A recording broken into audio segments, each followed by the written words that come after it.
আসসালামু আলাইকুম। Iran America যুদ্ধ কি বিশ্ব অর্থনীতির জন্য ভয়ানক সংকেত? আমেরিকা ইরানের পারমাণবিক কেন্দ্রে হামলা চালিয়েছে। এই খবরের সঙ্গে সঙ্গে কাঁপতে শুরু করেছে পুরো বিশ্ব অর্থনীতি। ইরান বিশ্বের অন্যতম বড় তৈল উৎপাদক।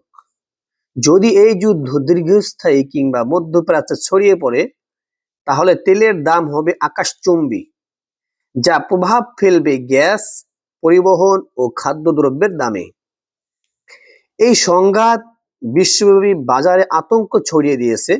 শেয়ার বাজার ও বিশেষ করে এশিয়া ইউরোপের স্টক এক্সচেঞ্জগুলোর বড় ধাক্কা খেয়েছে। এছাড়াও তেল আমদানি নির্ভর দেশগুলো যেমন বাংলাদেশ, ভারত, শ্রীলঙ্কা এই সংকটের কারণে ভোগাবে আরও মুদ্রাস্ফীতি ও বৈদেশিক মুদ্রার চাপের মধ্যে। বিশেষজ্ঞরা বলেছেন, এই যুদ্ধ যদি দ্রুত থামানো না যায়, তাহলে তা ২০২০ সালের মতো আরেকটি বৈশ্বিক অর্থনৈতিক ধাক্কার কারণ হতে পারে।